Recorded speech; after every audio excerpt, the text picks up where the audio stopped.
Građani su zarobljeni u određenim delovima grada. Bilo da su automobilima, peške ili čekaju gradski prevoz, kretanje im je otežano, a u nekim delovima grada i onemogućeno. Taksisti su blokirali grad. Pozdravljam sve taksiste iz ovih malih gradova, Niša, Leskovca, koji za 180 dinara voze sa kraja na kraj grada. A ove bitange ovde trebaju...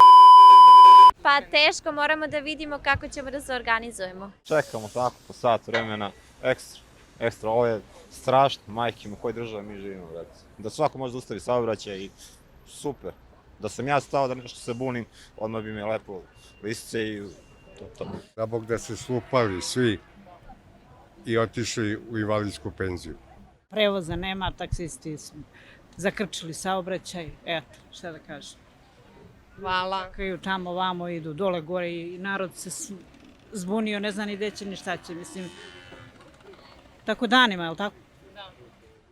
Taksisti su krenuli sa Novog Beograda, Voždovca i drugih lokacija, a blokirali su Savsku ulicu, Trg Slavija i druge prometne saobraćajnice. Oni su za sutra najavili novi protest.